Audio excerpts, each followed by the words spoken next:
His message, although simple, is very profound.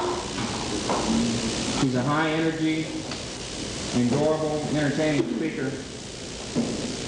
And without going into the message that I'm sure that you're going to be receptive to and enjoy, let me introduce to you Jack Yianitsas. Thank you. Thank you. Thank you.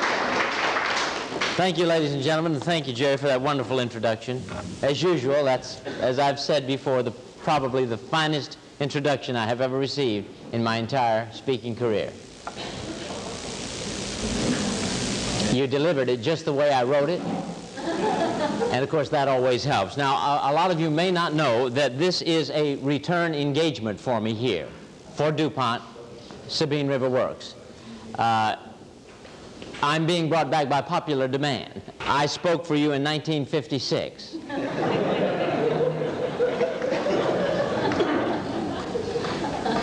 You know, actually, I thought it would be winter.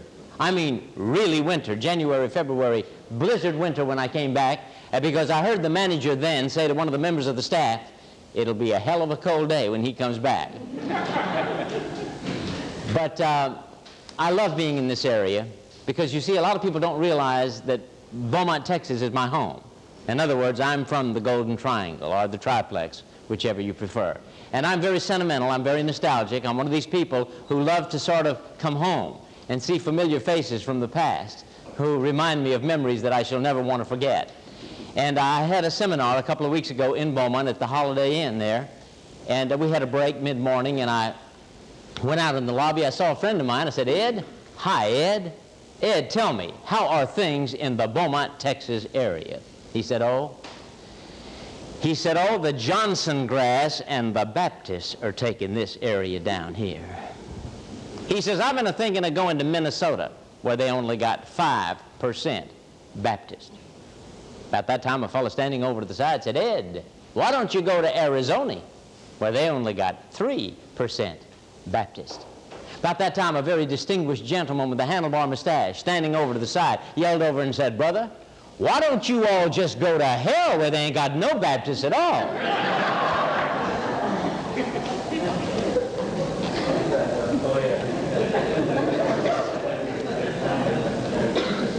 Can you hear me in the back?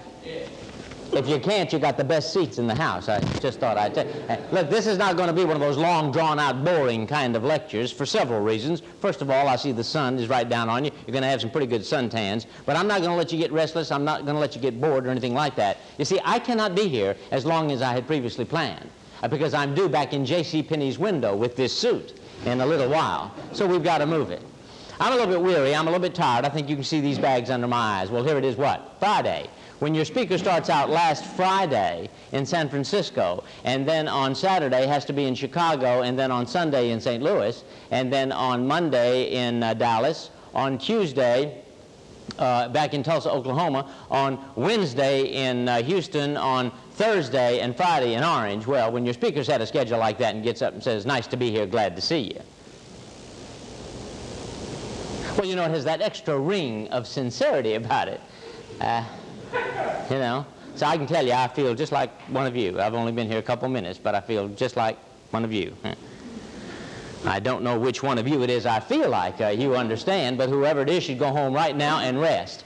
But anyway, I have loved this work that I've been involved in. It's just so exciting to me to be in success development and human relations and motivation and this kind of thing. But as Jerry has mentioned on several occasions, the name of my company, which was founded in 1964, is Success Dynamics.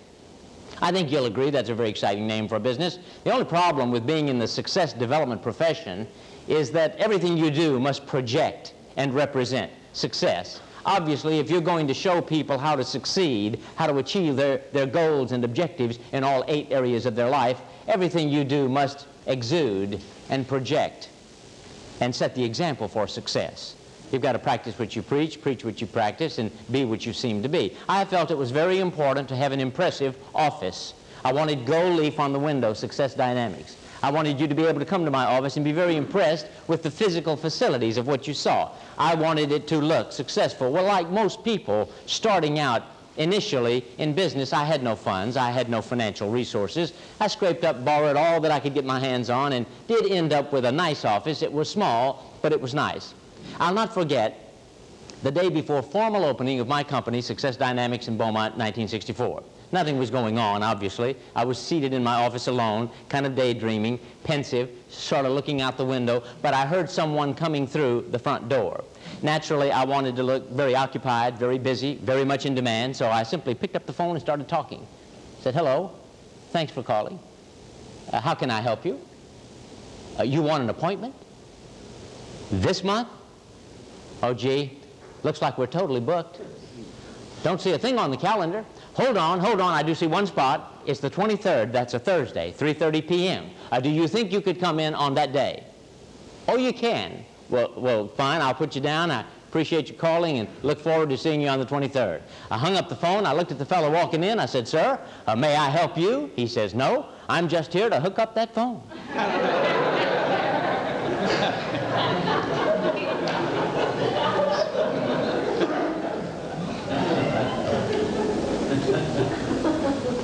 So, you learn pretty quickly that you got to practice what you preach and preach what you practice and be what you seem to be. Anyway, I got to tell you, it's just wonderful being and having the opportunity, the invitation to participate in these meetings that you've been holding here, and I'm very excited to do that, and I'm very, very grateful.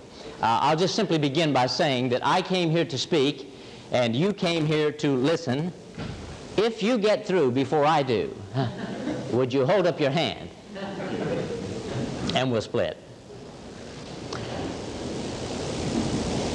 I don't think there's any question that I am very much in love with my business and my work.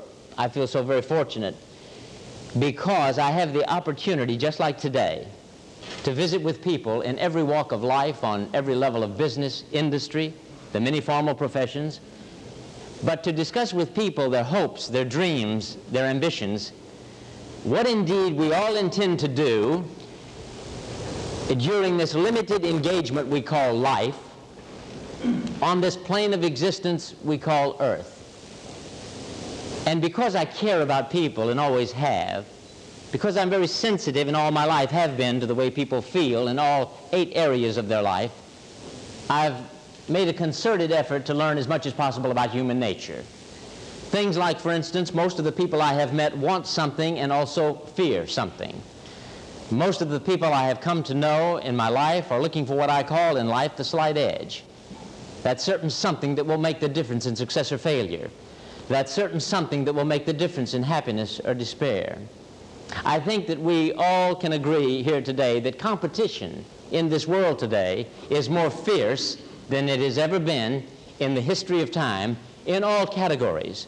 Whether you want to talk about fast food or medical services or hospital services or industry, competition, you agree, is more fierce than ever before. More people, more organizations, more businesses competing for that consumer and that dollar than ever before. What does it mean? Simply, it means that everybody's got to be just a little bit better. So competition is really stiff.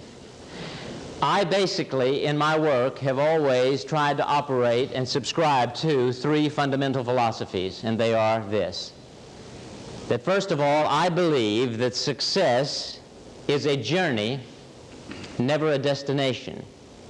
I do not believe that there is any such thing as that final plateau on the gradient scale of success that says, when we get here, we've got it made. I maintain that if that is our psychological posture and our attitude at this point, that we've got it made, I maintain we're going backward, because in life and in nature, we're either going forward or backward. Plants are either growing or dying. Our mind right now is doing literally one of 2 things, learning or forgetting. Nothing stands still, it moves.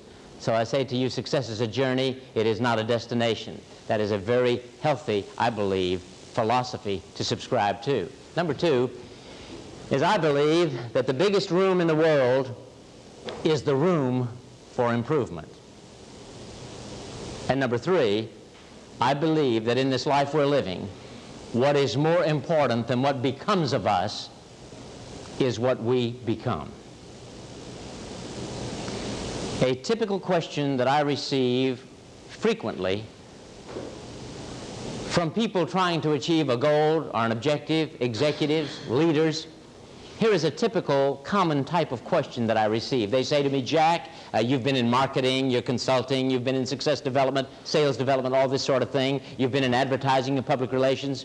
Jack, if you could only choose one factor, one thing among all others that you consider to be the critically most vitally important to the success of any given endeavor, what would it be?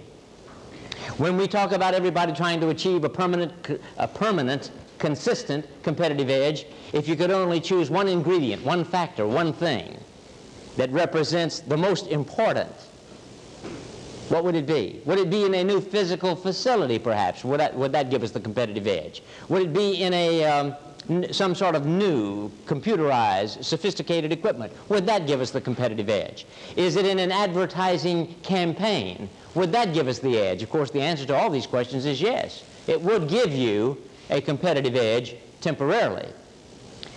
But when I'm asked, is there something that represents the critically most important factor to the success of a winning edge on a permanent basis, my answer is always the same. I tell you here today that the winning successful edge in anything is what it's always been in the past, what it is this moment, what it will be forever in the future. It is literally you and me. It's people. It's not things. It's people with what they think, say, and do. In the final analysis, you'll always be able to point to as that certain something that represented enough difference to make a difference. What I'm saying here is this. I do not believe that people in a business succeed because of a business. I think the business succeeds because of the people involved. I do not believe that the people from day one in Dupont have succeeded because of the Dupont company. That isn't the way I interpret it. I think Dupont has achieved the success that it has in the past because of you, the people involved. I go one step further. I do not believe that the people of the United States of America are a great people because of America. That isn't the way I interpret it. I say America is what it is, what it was, what it shall be, for better or for worse, because of the people. Now that is very fundamental, isn't it? Well, you remember a long time ago, someone said, of the people, by the people, for the people. So people make the difference. People like you make the difference. But you got to be careful. I'm not talking about just any kind of people with warm blood running through their veins. No, no. I'm talking about a very special kind of people. I categorize people two ways. There are people who care and people who do not care. People who care enough to become actively and emotionally involved in what they do, their life, their profession, their position, their organization. And then there are those people who are unwilling to become actively and emotionally involved in anything. Apathetic, lethargic, indifferent, to hell with it, let somebody else worry about it. Now, you have met both kinds. You have worked with both kinds. Maybe you've lived with both kinds. And maybe, like me, you were once both kinds. A person who at one time could care less. A person today who cares very, very much. Very, very caring. But what's the difference in people who care and people who don't? What's wrong with people who don't care? Well, I think they're the victim of a spreading and somewhat contagious kind of paralysis that, if we're not careful, can creep into every area of our life. I think this is what Benjamin Franklin meant when he once said, most people die before they reach the age of 30. They just don't bury them till later. Hundreds of years ago, a guy who didn't care much about what he was doing, didn't care much about his business, stood at the registration desk of his hotel one night when two people came in for lodging. He was too busy to accommodate them. He was too busy to give them warmth and comfort in his hotel that night. He simply didn't care. So it's interesting, isn't it, that now every December the 25th, Christmas time, 900 million Christians honor his stable. They honor his stable instead of the man and his hotel. Dramatic proof that history will choose to remember the people who care enough to do something for someone. Well, you know, as we begin to think about motivation and productivity and achievement, and especially that magic word success, I maintain, here it is 1987, that there are some ageless, timeless, universal questions that have never been addressed, never been answered when it comes to the so-called mysteries of success and motivation. Questions like this, I maintain they've never been answered. What is it that makes the difference in everything we do? Why do some people have energy and drive and others are listless and drifting? Why do some people live lives of satisfaction, accomplishment? Others seem to be continually facing frustration, despair. Why? Why does it seem that certain people sort of seem to be looking for an excuse to fail instead of a reason to succeed? Here is a statistic that has never changed. The experts tell us that in any given endeavor, you'll generally find when there's something to be done that 20% of the people are generally doing 80% of the work and 80% are getting the remaining 20% done. You'll not find many leaders, the members of the clergy, if you will, directors of chambers of commerce, especially when it means giving of one's self, inconveniencing one's self for the goal or the objective. They say, hey, you know, that's right, 20% of the people are doing 80% of the work. I have been conducting a series of customer relations seminars throughout the country.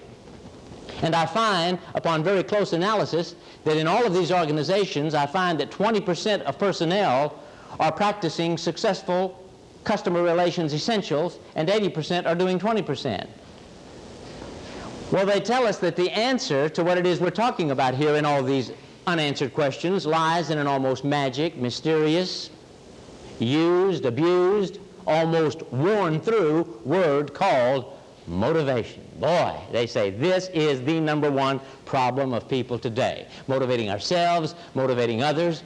Well, if that's the one thing we need during this one life we're going to live on this plane of existence, to flourish, to grow, to succeed, to achieve our place in the sun, if you will, to give us a reason to wake up in the morning, if you will, what is motivation?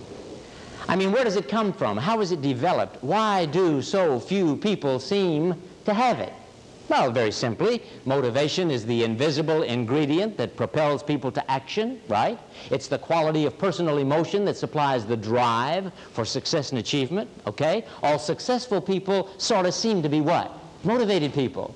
Motivation in business and industry, they tell us, is the difference between profit and loss, growth or stagnation for the individual, success or failure. In the fields of business, industry, management, supervision, specialists at every level tell us that motivation is the #1 problem, and they have tried every imaginable device in attempting to solve that problem. Incentive plans, bonuses, prizes, gifts, free trips to anywhere, buckets of perfume for the wives, pleas, threats, still searching for new ideas for motivation for one reason. We have not yet found one that is permanent. Now, if I do nothing today but give you a real grasp, a real handle on two basic words, one of which is motivation, I will feel mission accomplished. You would be surprised how many people really sort of cannot put into a defined sentence this word motivation. The reason for that is most people think that motivation is movement, action, drive, stimulation. What most people are doing is confusing motivation, permanent motivation, with temporary enthusiasm.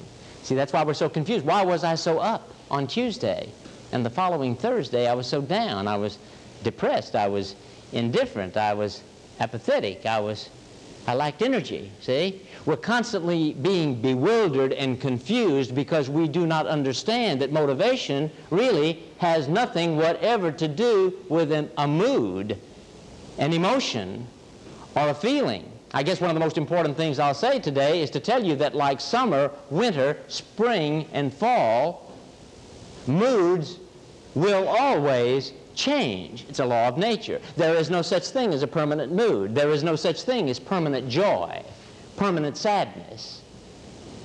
There is such a thing, however, as permanent motivation. Never, never are we to allow a mood or a feeling to govern our action. The mood or the feeling may be a negative one, and that negative one may trigger and dictate a negative action. And I can absolutely guarantee you that there isn't a negative action in the world that will yield a tangible result that can be measured, that can be classified as favorable. So how do I give you a grasp? How do I give you a well-defined, accurate concept of this word motivation? I believe it's a very, very important word to understand. Well, how about the Pennsylvania plant worker? Have you heard about him? There was this Pennsylvania plant worker that was working at a plant there for 25 years, same shift, 4 p.m. to midnight. 25 years on the job, same schedule. At the conclusion of his work schedule each evening at midnight, he was walking home from the plant where he worked. There existed between the plant where he worked and the house where he lived a cemetery. And he was walking about a mile out of the way going around this cemetery to go home in order to avoid taking a shortcut through the cemetery because he could not get very excited about, walking through a cemetery at midnight. I don't think I would have gotten very excited about that either. But you see, he felt funny about it. He felt like a bit of a coward. He was a little superstitious. It was a bit of a phobia, and it bothered him that he hesitated and was reluctant to take the shortcut through the cemetery. But he kept telling himself, he kept rationalizing that one of these nights he would indeed take the shortcut through the cemetery to find out how much time he could save on the way home. One night, there was a very bright moon. You know, the kind of nights where you could literally tell time by your watch and read the palm of your hand. He says, this is it. This is the night to go through the cemetery, to take the shortcut, because I can see my way clearly. So he made the experiment, and sure enough, he cut the time in half. He saved about 23 minutes on the walk home. Well, he began to do this night after night, week after week. He'd worn a path right through that cemetery, walking home from the plant. One night there was no moon. And not realizing that the sexton that day had prepared a grave for a funeral the following day. As he came across the path, he fell in, didn't see it, fell into the open grave. Well, he tried to get out, tried to jump out, tried to yell for help, tried everything he knew. Nothing worked. All futile. There was no way he was going to be able to climb out of that grave. In his frustration, in his exhaustion, in his irritability, he simply sort of nestled over to the left side of that grave, pulled up his coat around his collar, just folded his arms, staring into space, figured he'd wait till morning. Some of the guys would come to work and help him out. About 20 minutes later, he heard somebody whistling coming down that same path. You see, one of the other guys at the plant was doing the same thing he was doing, taking the shortcut through the cemetery on the way home from work. Now, the second guy fell in, just like the first guy did. And don't you know, it was kind of amusing for the first guy to look over at the second guy, trying all the things he had tried to get out of there, and he knew he wasn't going to do it. And you do understand that the second fella knew he was all by himself in that grave. Well, the second guy, in his frustration, in his exhaustion and irritability, just sort of figured it was futile, pulled up his coat around his collar, nestled over to the right side of that grave, folded his arms, staring into space, just sitting there, squatting there, figured he'd wait till morning, some of the guys would come to work, and help him out. About that time, the fellow on the left leaned over and said, "Man, you can't get out of here." But he did.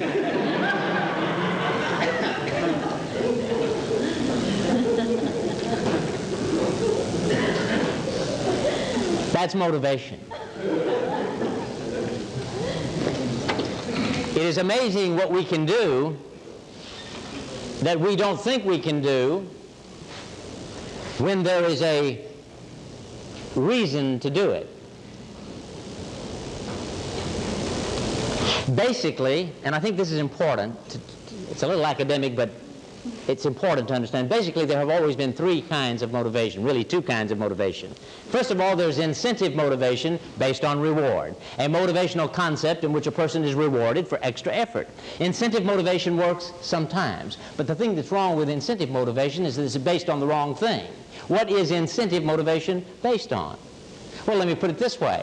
How many people in this room right now would be interested in a chicken salad sandwich, or a cheese and ham and a roast beef sandwich with some lettuce and tomatoes and some onions and some chips and a Coke and some iced tea, and no takers? And now, an hour ago, that was an easy sale. Incentive motivation is based on appetite. That's the reason it works. That is also the reason it does not work. Because when a person seeks to motivate an individual strictly through reward and incentive, we have to always depend on the appetite for the reward that we put out there in front of them. The very best picture of incentive motivation that I can give you to remember is just simply a big old carrot on the end of a stick in front of a donkey pulling a cart. Works fantastic if the carrot's big enough, the stick is short enough, the donkey's hungry enough, and the cart is light enough. We have still not discovered the key to real motivation, for a very permanent motivation, for a very important reason. We feel like we must always motivate people by appealing to a host of material benefits, things, material things. Still over 2,000 years ago, these words were written, and they live today because of their truth. The Lord is my shepherd. I shall not want. The other kind of motivation is fear, punishment. You put someone in the cart, you give them a whip, and you beat the donkey on the rump. Fear is not only confining of the very initiative you're trying to create in the first place, people become hardened to it, they no longer respond to it, or they get away from it completely. Two kinds of motivation: incentive and fear, reward and punishment. But you've been around, you've looked at the world, you've looked at business. What percentage would you say of someone trying to motivate someone to do something is using some combination of incentive or fear motivation? Almost everyone. There is no question that we need additional motivation in our lives so that we can begin to tap additional potential, because that is what the name of the game of life is, tapping untapped potential. Remember, success is a journey, but incentive and fear is inadequate because they are temporary. So we can only draw one conclusion, and that is that the only kind of permanent motivation that we ever seek for ourselves or someone else that we're trying to motivate is wrapped up in a word that I consider to be the third most important word in the English language. I believe that the single most important word in the English language is the word God. I believe it's probably the most frequently used word in the English language, and always has been on the whole. The single most important word, as far as I'm concerned, is the word God. The third most important word is a word called attitude. And you know, the first tendency is to say, oh no, not that word again. You know, talk about a word that's been used, abused, worn out, and boring. Not that word again. But you know why I bring it up is because, as far as I'm literally concerned, it is the key to the ignition switch, the combination to the vault, to this whole life. And certainly, if it is indeed a secret, it literally is the secret to success. Now, the reason a lot of people get a little bored with it, because we've heard so much about it lately, especially as we begin to view our economic climate and all the stuff that's been going on, but I'm convinced that just like the word motivation, most people don't really totally have a grasp and a handle on this very, very important word called attitude. I honestly believe, my dear friends, in my heart and soul, that there is not a single quality that anyone can possess that cannot be completely destroyed with the wrong mental attitude. On the other hand, there is not a single fault that anyone can possess that cannot be enhanced and improved with the right mental attitude. I will absolutely guarantee you that when we all arrive at the final chapter in this life we're living, whenever that will be, I am absolutely certain that we'll be able to look back and positively know that it was our attitude far beyond our aptitude that ultimately determined our altitude in life. And as far as a competitive edge is concerned, there is no match for a positive attitude in an individual. But as I say, just like that word motivation, most people don't really have a grasp on it. So could we play here just a minute? Could you give me as many synonyms or definitions for the word attitude that you could possibly think of? I mean, let's get real basic and fundamental. Please don't be bashful. What is an attitude? You know, you hear this teacher has a lousy attitude, this child has a bad attitude, this athlete, so talented, has a lousy attitude. What is an attitude? Outlook. Very good definition. Outlook. Okay, can you think of anything else? Let's beat it to death. Let's take it apart. What else? An outlook. A frame of mind. Okay, what else? Mood. A mood, okay? A person's conduct and behavior is an indication, a reflection of their mood. What else? Psychological posture. A responsiveness. Okay?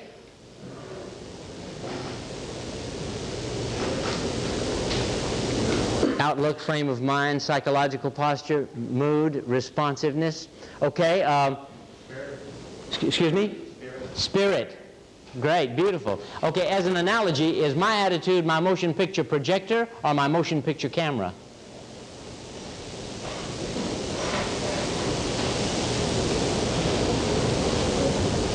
Excuse me? Both. Both. That's interesting. Is it inner or outer?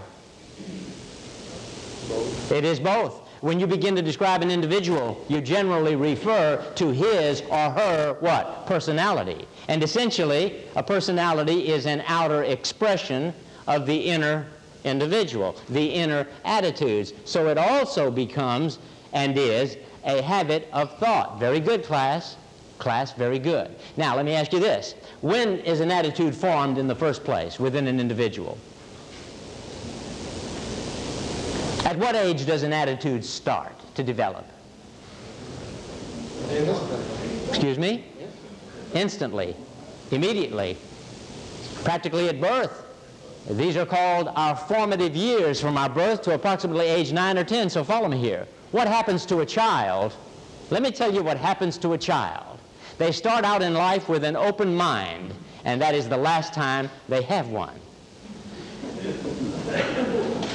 We have, for better or for worse, attitudes that were formed on a repetitive basis through environment and association. Most of us go through an entire lifetime with the attitudes that were formed when we were children. Think about it. Think about it. How much control does a 3, 4, 5-year-old child have over their environment? Practically none. Has no choice as to whether their father will be a bank president or a bank robber.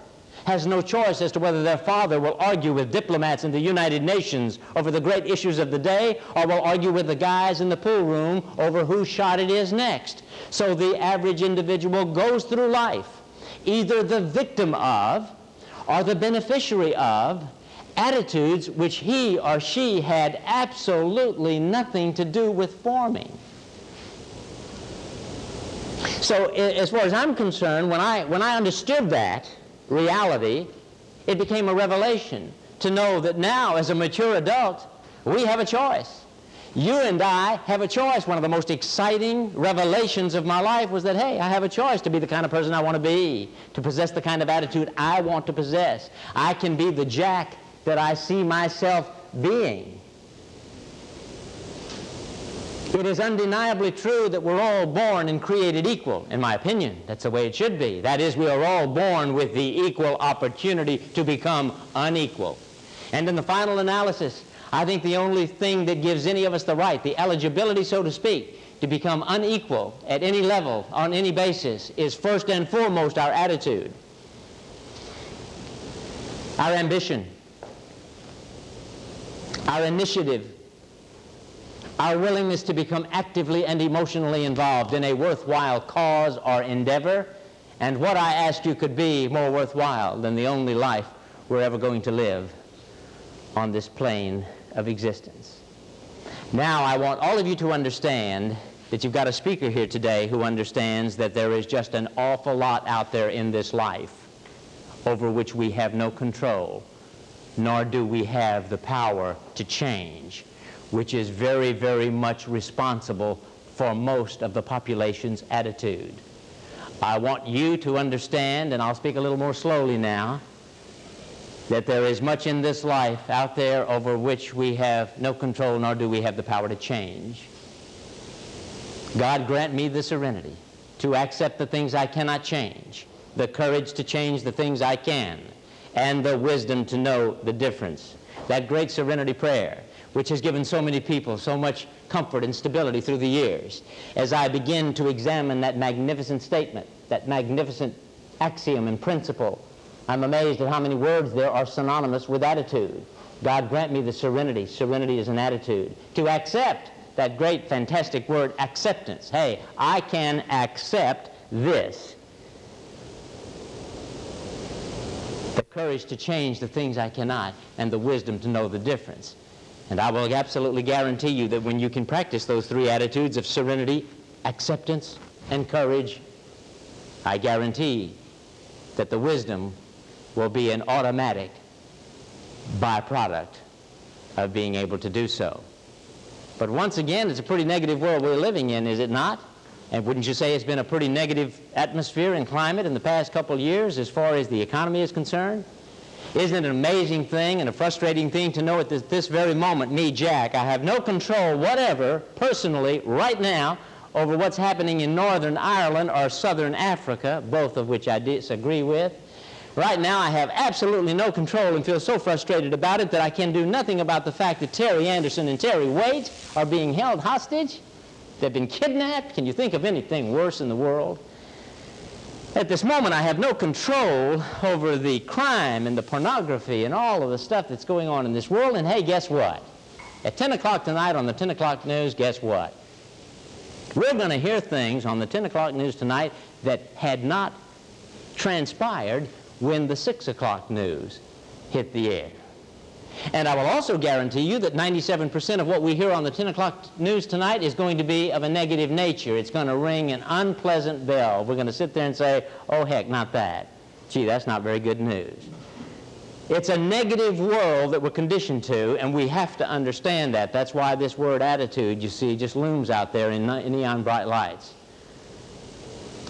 A child gets ready to go to school in the morning. The father and mother looks at him and says, don't get run over. That's negative. Little boy comes home from school and says, Dad, I think I flunked that math test. He says, son, don't be negative, be positive. He says, Dad, I'm positive I flunked that math test.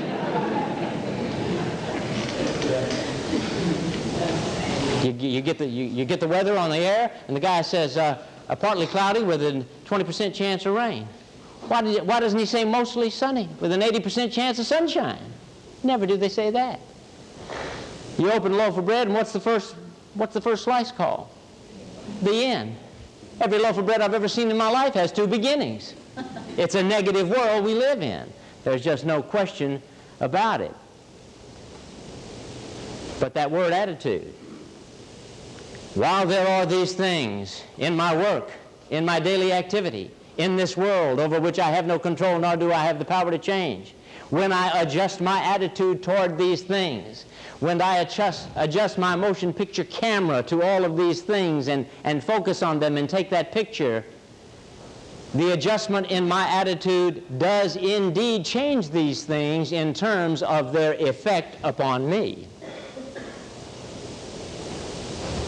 One ship sails east, the other west, by the self-same winds that blow. It's the set of the sail, not the gale, that determines the way each shall go. Like the winds of the seas are the waves of fate as we journey along through life, it's the set of the soul that decides the goal, not the calm, not the strife. You know and I know there will be those peaks. There will be those valleys. Anyone who ever tells you that in this life we're living, that they've not had any adversity or misfortune, anyone who ever tells you that in the life we're living from day to day that they've not had any frustration, any rejection, that have not had doubt and insecurity, anyone who tells you that in this life we're living that they've never crawled over some broken glass, they've never climbed some mountains, they've never come through some forests, anyone who tells you that even lately they've not entertained the what-ifs, what if it doesn't work? What if I don't get the job? What if I lose the job? What if we don't get enough money? What if I can't cover the overdraft? What if the children don't make it? What if the marriage doesn't make it? What if? What if? What if? Anyone who tells you that in this life we're living they've not had any of that is one of two things: not telling you the truth, or made of cheese. Because we all know, do we not, that some of that is an unavoidable, inevitable part of the human experience. And see, all of that's okay, because I believe it's problems. I've always said that problems are opportunities for a basic fundamental reason. I think one of the most valuable ingredients that this life has to offer is what I call self-confidence. Not company confidence, not wife or husband confidence, not government confidence. It's called self-confidence. When you ask any knowledgeable person, anyone in the know, where does this most desired ingredient, this most elusive, coveted ingredient called self-confidence come from? Where is its source? Most people will tell you that confidence comes from winning. Confidence comes from successful experience, and that's true. But may I tell you where I believe the very best kind of confidence comes from? The kind of confidence that will make you invulnerable to future adversity, misfortune, frustration, rejection.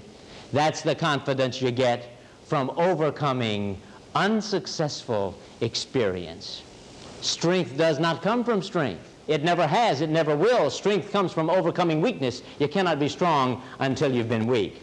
Attitude then represents not only your combination to the vault, not only your key to the ignition switch, but more importantly, your resilience and your insulation. Because in the life we're living, we need some insulation. We do indeed have an emotional battery that charges and discharges.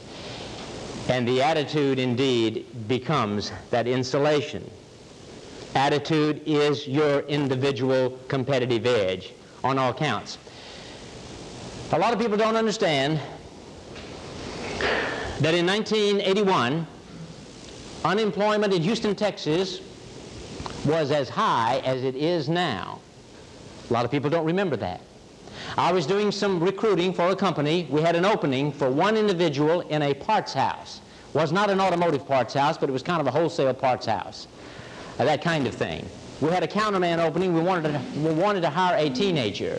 There were no jobs in Houston, Texas in 1981 for teenagers. I guarantee you that. We put an ad in a publication in Houston called The Green Sheet. We had 300 applications in one single day. We had to take the phone off the hook. The position was filled immediately. I was standing in the reception area of this wholesale outlet when a young chap walked in. He looked at me and he said, "Sir, I'm here to apply for the position for which you've advertised." I said, "Son, that job's been filled a long time ago." Well, he looked disappointed. He said, "Thank you very much." He started to walk away. I said, "Son, come back. Why don't we sit down, have a cup of coffee, a Coke?" Thought maybe I could cheer him up, make some suggestions, help him out. I said, "Son, what sort of experience have you had?" He says, "You mean work experience?" I said, "Yes." He says, "Sir, I've had no work experience, but I've had 16 years experience in telling the truth. I've had 16 years experience in developing a winning attitude. I've had 16 years experience in listening to people who know more than I know. I've had enough experience, sir, to know that if I should be hired by a company, that I must in some way, shape, or form represent an asset instead of a liability, that I should in some way, directly or indirectly, contribute to the profit of my company, realizing and understanding that an organization must realize a profit in order to stay alive. Not just to break even, but in order to stay alive and grow. They must realize a profit. I've had enough experience, sir, to know that you constantly hear a company referred to as a tight ship. That Dupont company, they run a tight ship. Or this hotel, they run a tight ship." And he says, "You know, I do believe that a company is very much like a ship. But I also know, sir, that there's a scientific fact about a ship. You can't sink half of it. You can't sink the officers' quarters and keep the crew. You cannot sink the crew and keep the officers' quarters. They're interrelated, interdependent, depend upon each other for success and survival. Therefore, there should be a very close relationship that sort of resembles a successful marriage. And that is not a matter of sitting across the table bargaining with each other, but a matter of standing side by side and looking in the same direction." He says, "Now, I've not had any work experience, sir, but I have had enough experience to know these things." Now, I admit to you I've embellished that story a little bit and sort of refined it, but that's essentially the way the true story went. Here's the bottom line. I looked at him and I said, "Son, you're hired. Bear in mind, incidentally, that I was a consultant on the scene. I was not an employee with this company. On my own volition, without asking anyone anything, I said, you are hired here today. That's one. You can start this afternoon, you can start tomorrow morning, whichever you prefer.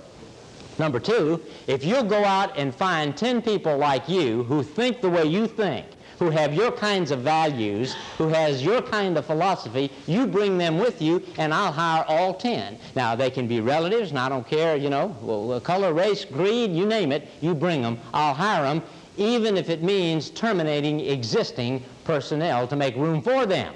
And number three, son, don't make the mistake of thinking that I'm doing this today to help you out. That doesn't even enter into it. I'm acting selfishly today in behalf of the client I represent. Well, that's a very interesting situation, isn't it?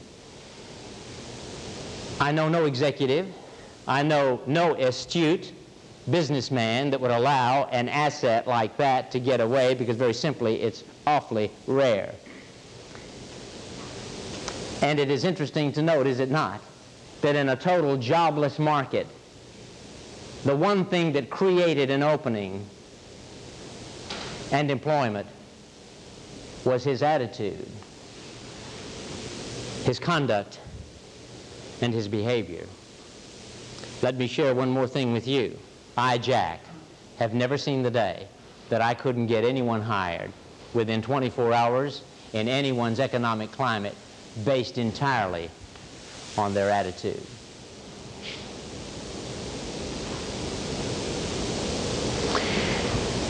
A few years ago, my son came to me and said, Dad, I'd love to get a summer job.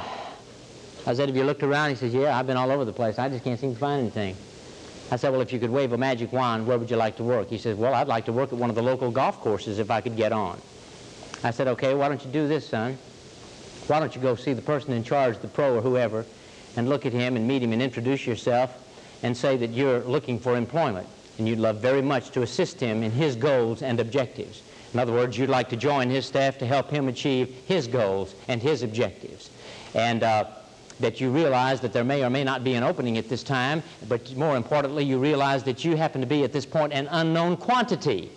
An unknown quantity. He knows nothing whatever about you. So why don't you ask his permission to go to work for him totally free of charge for a period of 1, 2, 3 weeks or a month, so that he could have the opportunity to observe you and then see whether or not he feels in his own mind that you would be an asset or a liability, or if indeed you have anything whatever to contribute. I said, why don't you do that in about 5 or 6 places? The next day, he had 4 offers to start now. It's interesting, isn't it? Same story with my daughter. I said, where would you like to work? She said, one of the department stores. I said, go here. Here's what I want you to do. Tell them that, hey, after all, you don't know me from Adam. You have no idea. But I would like very much to... And see, that sounds very unrealistic, doesn't it? Well, that's exactly what they did, and they were hired within a week. You see, it's very easy. Investment does now and always will precede returns. You can never look at the stove and say, look, give me some heat and I'll give you some wood. You give it the wood, you get the heat. Remember the law of the echo? Stand on a mountainside and shout, go to hell. It comes right back, go to hell. Well, the people you meet and work with and get to know, well, the customers that we serve like themselves more as a result of having had the opportunity to meet and deal with us.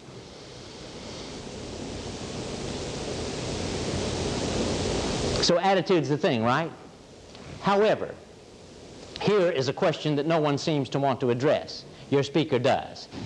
What if because of real life circumstances and situations that attitude does not serve you? What if because of real life, frightening, unfortunate, adverse situations in your life at this time, in any one of the 8 areas of your life, what if you find it impossible to maintain a positive mental attitude? What do you do then? Well, here, listen to this, and this is going to come as a surprise to some of you and perhaps a shock. As far as this guy is concerned, you can forget everything you've ever heard about positive thinking. That comes from a man who's been preaching positive thinking like evangelism for 25 years. But as far as I'm concerned here today, you can forget everything you've ever heard about positive thinking, as long as at the same time you try to remember everything you've ever heard or even thought about positive action. Because action is the second most important word in the English language, as far as I'm concerned. It is only action that will ever yield tangible results that can be measured. Positive thinking makes a wonderful story in a book, it makes great writing, it makes a lot of inspirational talk. But would you rather be isolated and marooned on an island with someone who subscribes to positive thinking or positive action? My name is Jack. If you have to depend on some sort of internal adjustment in thought within Jack before you can expect some sort of external positive action from Jack, it may not happen. You may be waiting forever. At best, it's going to be occasional and inconsistent and sporadic. What I want you to understand today, if you understand nothing else, is this. 5% of the world's population succeed, meaning get everything they want in all 8 areas of their life. Mentally, spiritually, physically, family life, socially, financially, occupationally, emotionally. 95% don't for one special reason. 95% of the world's population think that attitudes are responsible for actions. 95% feel that way. 95% of the world's population are waiting for a mood, a feeling, an attitude, a belief to trigger and dictate and govern an action, because they believe that attitudes form actions. Most people believe that. That is the so-called norm. The normal thinking is attitudes are responsible for actions. You feel good, you act good. You feel lousy, you act lousy. Very few people understand the dramatic, profound truth that actions form attitudes. In other words, you don't depend on the attitude for the action. You depend on the action for the attitude, and it'll work for you every single solitary time.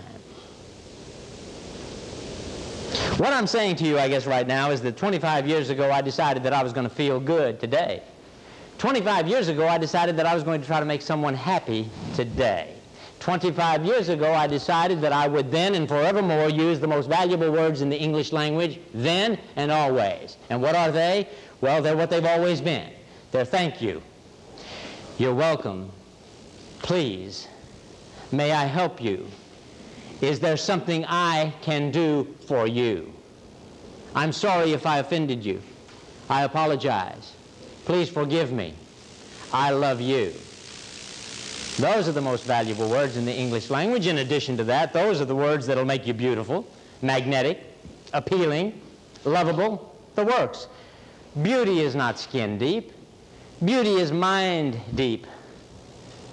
Beauty comes from actions, conduct, and behavior. You cannot see my thinking. You have no idea what my skeletons are in the closet. You have no idea at this moment what's going on in all the 8 areas of my life. You will judge me today only how? Why? You will not be judging me today in any way, shape, or form, or grading me today in any way, shape, or form on my thinking. You can't see my thinking. You will be judging me entirely on my words, my conduct, my behavior, my actions. And isn't it interesting that our conduct and our actions can turn us on and turn us off? I can say things that will enhance my relationship with you, or I can begin to say things that will completely turn you off and destroy our relationship. Like the teacher told the little boy, people more attention pay to what you do than what you say. The greatest discovery of my life, and I don't have enough time to tell you about all of my life, especially those years from 1960 to 1964, when I did a great deal of suffering, when I had a lot of problems and adversity and misfortune in my life. I don't have the time to talk about that now because my time is almost up.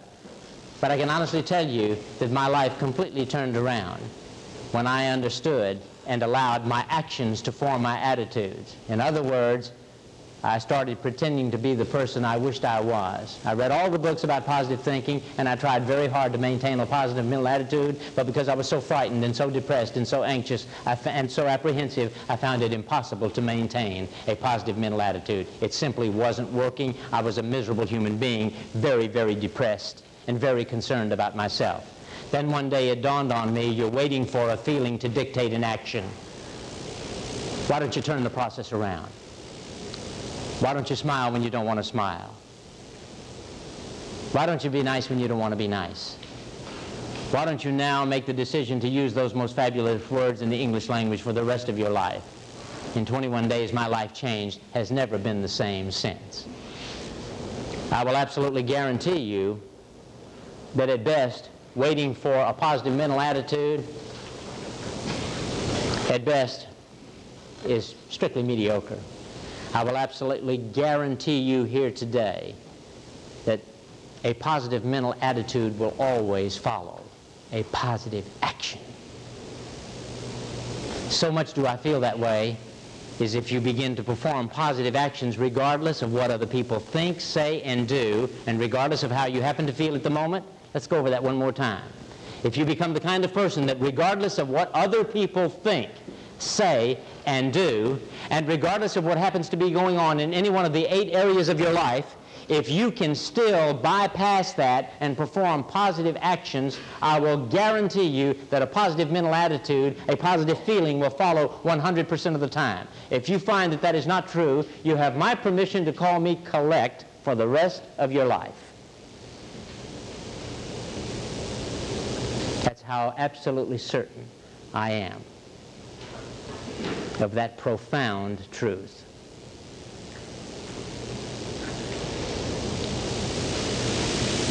Logic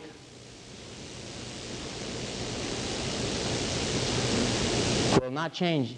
What is the saying? Let me get it straight. Logic will not change an emotion, but action will. How often have you been in a situation where there has been intense emotion, but never any reasoning as a result? How often have you seen such an emotional high that there could not be any objective reasoning? Logic, and you've tried logic. You've said, but look, logic will not change an emotion, but action always will. Action's the key. Action's the word. That's the word I want you to take home with you. You know, we're very unique in many ways. I've got to talk faster. We're very unique in many ways, but you know, we're also similar in many ways. Like, let me tell you what happened to everybody in this room this morning. You ready? The first thing that happened to everyone in this room and everyone in the world this morning is we awakened. That's the first thing that happened. We opened our eyes. And then we sat up. Then we stood up. Okay? Then we walked over to a wardrobe. Well, first of all, we did some routine procedures. We washed our face, we combed our hair, we brushed our teeth. We all did that. Then at one point there was a decision to make, either last night or this morning, regardless of the day, every day of our life. We went to a wardrobe or a closet and we looked in there. There was a decision to make. The decision was what to wear today. And here's the way it went. Hey, there's that blue suit. There's that blue Oxford cloth button-down shirt, and there's that striped tie. When's the last time I had that on? Today's Friday. I had that on a week ago yesterday. Who will I see today that I saw a week ago yesterday? See? That inventory, that decision to make. In the process of making this decision and this selection, we've also been known to pick up a garment and smell it. I have never known anyone at one time or another who did not grab a garment and smell it, because you could not, by just looking at it, determine its freshness or whether or not you were going to wear it. Upon smelling it, I've seen people put it back.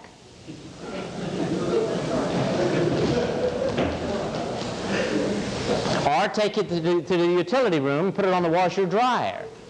And now there's a very special reason for that. It stinks. See? Doesn't smell good. Want no part of it. My question is this. Have I ever, upon making this decision and going through this process, said, here's what I'm going to wear today and here's how I'm going to be today? Well, most people will say, oh, wait a minute. That depends on what happens today. Isn't that interesting? I know I've talked a lot, but the bottom line is this. The greatest discovery of my life was this, that although there was so much out there over which I did not have control, nor would I ever have the power to change perhaps, my action would never, ever be. Part of a meeting like this is on the part of the listener and the spectator. The speaker gets to move around and does all this stuff, right? Here you've got to try to concentrate in the sun and so forth, so I understand that. But I've got to say a couple of things that are very, very important for you to hear. And then, of course, I'll do part 2, and I don't talk, incidentally, an hour and a half tonight, 30 minutes max. We have a fantastic evening in these nights. I'll get to that in a minute. Psychological science and universities have proved that most people have a low self-concept. Most people have self-imposed limitations. Most people are better than they think they are. Most people do not even possess the level of self-confidence that they've earned the right to possess. Psychological science has proved that most people are operating on a 15% utilization of their talents and abilities. Can you imagine? And I don't care where anyone is on the gradient scale of success. I care not about their financial resources. I'm telling you that whatever they've achieved, you and me thus far, has been based on an average, predicated on an average of 15% utilization of our talents and abilities. So what they're saying is most people literally are better than they think they are. What they're telling us is this: most people deep down in their heart and soul do not really believe that they make that much difference in whatever they become involved in. In other words, they're harboring the thought that little old insignificant me will probably not make that much difference in the overall way that things ultimately turn out in this life. I'll probably not really make that much difference. We're constantly making the mistake of comparing the least of our abilities with someone's best. Oh, gee, if I could be as tall as Dave, if I could only sing like Doug, if I could just look like Jim. Never looking inside to say, hey, I have my own personal seed for greatness. We were literally born to succeed. We were not born to fail. We are success beings and survivors. It's the negative world, the doubts that come in, the barriers, the obstacles that allow us to begin to get on the tightrope and doubt ourselves, the what-ifs. But I say to you here today that if you've ever doubted you, and you have, if you've ever felt like a lesser person, and you have, if you're human, I submit these truths for your consideration. Everything God has made has its own personal identity. No two things are alike, and I, for one, do not believe that our Creator would have shortchanged any of us. With all the leaves that have ever fallen from the trees, no two leaves have ever been measured the same shape by science. With all the raindrops that have ever fallen from the heavens, no two raindrops have ever been measured same size, same weight by science. There are no two sets of fingerprints alike. There's but one of yours, but one of mine. No one looks like you. No one looks like me. There has never been another you. There is not now another you. There will never, ever, ever, ever be another you. When you go to bed at night, sort of half awake, half asleep, kind of in that twilight zone, question, who but you can hear the music that goes on inside of you? Who but you can hear your hopes, your dreams, your ambitions, your frustrations? Is there anybody? Are there any ears who can hear that? I don't know what this means to you, but to me it means this: you're very, very special. Everybody in this room right now is very, very special. And each of us can make our own very special contribution to the life of this world, to the life of our life, to the life of all that we come in contact with. We can if we have but a spark of desire within us. Desire accepts no such word as impossible. Desire breeds determination. Desire is that ingredient responsible for so-called average people doing above average things. Fear of failure. Fear of failure, fear of what other people might think, say, or do becomes a tremendous barrier, inhibitor of success. If fear of failure has ever been one of your problems, I think you're going to be inspired by the following familiar record of failures. There was a man once who ran for the legislature of his state. He was badly defeated, badly swamped. He next entered business. He failed, spent the next 17 years paying off the debts of a worthless partner. He became engaged to a beautiful young woman, but she died suddenly. Re-entering politics, he ran for the United States Senate. He lost. 2 years later, he ran for Congress and was defeated. He suffered a complete nervous breakdown. Upon recovery, he tried to get an appointment to the United States Land Office. It was denied. 2 years later, he ran for Congress again, was defeated. 2 years after that, he ran for the Senate one more time. He lost. 2 years after that, he ran for governor of the state, and he lost again. Tremendous setbacks, great failures, one after the other. But in the face of all of this failure, this man went on to become one of the greatest men in history. His name, I'm sure you know. That is just a partial list of the failures in the life of Abraham Lincoln. And nobody's ever going to forget Abraham Lincoln. Not too long ago, everybody knew that Babe Ruth held the record for the most home runs in baseball. Everybody knew that. I wonder how many people in this room know that Babe Ruth, Willie Stargell, and Mickey Mantle still hold the record for the most strikeouts in baseball? Do you have any idea who holds the record for the most incompleted passes in professional football? Two more losers, Terry Bradshaw, Roger Staubach. The most revered coach in football, Vince Lombardi, at age 43 was a totally unknown line coach at Fordham University. No one had ever heard of Vince Lombardi in 1943. Beethoven, probably the greatest single musical composer the world has ever known, wrote his greatest symphony at age 81, almost completely blind, almost totally deaf. He wrote his best at 81. Werner von Braun is the name of the man who invented the rocket engine that takes the shuttle to and fro, and as you know, the problem with the Challenger was not the rocket engine. But did you know that Werner von Braun and Albert Einstein, the genius, both flunked math? Walt Disney. If you know who Donald Duck and Mickey Mouse are, you know who Walt Disney is. But did you know that Walt Disney went bankrupt 7 consecutive times, suffered a complete nervous breakdown before his first initial success of any kind? 1, 2 bankruptcies, okay. 7? 7 in a row? And here's the best of all. Not many people know that Thomas Edison only went to the 3rd grade. By the time Thomas Edison was 12, he had read every book in the local library. Thomas Edison's teacher called him a dunce, said you'll never make it. Thomas Edison was afraid of the dark. A lot of people don't know that. Thomas Edison failed statistically 14,000 times in his efforts to invent the electric light. When asked by a reporter, Mr. Edison, how do you feel about failing 14,000 times in your efforts to invent the electric light?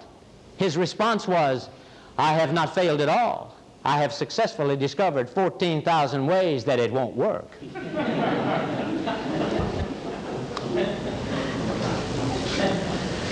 Well, my time is up. I've got exactly 1 minute, and I don't believe that Bill or Jerry think that I can possibly get off when I'm supposed to get off, you know. There seems to be so much to say and so much to share with you, and I guess I'll do the remaining 20 minutes tonight. Hope you're going to be here tonight. What a beautiful, beautiful evening. Very relaxed, very beautiful, lovely everything. It's just a gorgeous place to be together. Incidentally, you know, I never eat before I speak, but I sure do eat after I speak. Now, I guess I don't want to get lethargic, you know, and lose that edge and, you know, feel sluggish. And not too long ago, I had one of these one-day seminars. They go from 9 a.m. in the morning till, you know, oblivion. It was pretty late at night, and I was on my way out, and I was very hungry, so I was looking for a fast food service place, and they were all closed. So I pulled into a truck stop. I'd never done that before. It was about 150 miles from home. I went in, and I sat down. The waitress came over, and I said, dear, I don't feel so good. What I need is some kind words and a warm meal. And so she went into the kitchen. She brought out some warm scrambled eggs. She put them there in front of me. She started to walk away, and I said, wait, dear, wait. I need those kind words worse than I need this warm meal. And bless her heart, she bent down and she whispered in my ear, don't eat them eggs.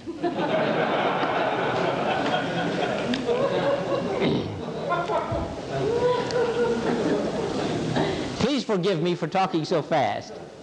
I'm only on page 4, and I should be on page 19 by now, but anyway, I'll get to that tonight. And I won't be speaking 2 hours tonight, I can assure you of that, maximum 30. Does anybody in the room have a question for me about anything? I do not and never have believed that there is any such thing as an awkward question or a simple question. No question that you could ask, yes, sir. You kept making reference to 8 sections or areas of your life.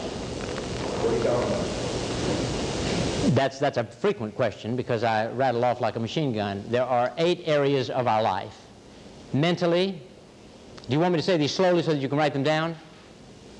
When I say 8 areas of our life, I simply mean mentally, spiritually, physically, emotionally, financially, these various areas that make up the total picture of our lives. A lot of people think there's maybe 1 or 2 areas like money. Well, that's not so. That's just one area. The whole point is that all of these areas of our life are interrelated, interdependent. I maintain if you're hurting anywhere, you're hurting everywhere. The person who goes to work in the morning is the same person who comes home in the evening. We take ourselves with us. I say of all of the people you will ever meet, you are the only person you will never leave, you see? And when I talk about areas of life, I'm talking mentally, spiritually, physically, family life, socially, financially, occupationally, emotionally. These are all areas of our life. Those are the complete. Some have said there are only 5. I believe there are 8. Did I answer that? Thank you. Thank you for the question. Incidentally, if I don't know the answer to a question, I would be the first to say, gee, I don't know. Anyone who thinks that they have all the answers have simply not heard all the questions, you know. Anything you're curious about personally, about me personally, or anything that's occurred to you that you want to ask, I'd hate for you to leave you and think that you have something pending. Okay. I leave you now asking you, first of all, to believe in yourself, to have the courage enough to believe in yourself. I said the greatest sale you'll ever make is selling you to you. There has never been another you. There never will be. To the problems of your life, you're the only solution. To the questions of your life, you're the only answer. One more time, of all of the people you will ever meet, you're the only one you will never leave. You've heard the old cliche, you got to be your own best friend first. Maybe a cliche, but listen to it as if it were engraved in stone somewhere. I believe all that starts is with our self-image. And one of the reasons to have self-esteem, well, we all represent our Creator's investment in this universe. That's the first reason. So I ask you to believe in you. I ask you then to stay committed to that which you do, your occupation, your profession, your company, the position for which you occupy. I do not believe there is any such thing as an insignificant activity. I think all activities are very important. I could tell you about people who can't write their name, but they are millionaires. And they are millionaires because people followed them because they wanted their brand of service. They wanted their standard of performance. You see? And then after you believe in you and you believe in that which you're committed to, your occupation, this will sound a little corny or trite, but I do this at every speaking engagement I ever appear, whether there are 2 people or 2,000. I ask you to have the courage enough to continue to believe in America. I love America and everything it represents. I will never take it for granted. It would be easy to do that if you didn't have something to compare it to. I'm old-fashioned. I still believe that America is the land of the free and the home of the brave, spacious skies and amber waves of grain. I love all that stuff, and I always will. America is not perfect. I want to remember to say that. I believe America is imperfect. But if it were perfect, it wouldn't be so much fun trying to help fix it up. And I believe that you and your company, directly and indirectly, are always in the process, if you'll think about it, of helping to fix America up. And then I suppose more important than any speaker will ever say from any meeting anywhere, I ask you to have courage enough to continue to believe in our Creator. And if you do, I leave not by merely wishing you a good day or a good week. I leave by guaranteeing all of you a fantastic forever. Thanks very much. Thank you. Thank you very much. Thank you, my dear friend. Thank you. That I introduce again to you tonight, Jack Yianitsas.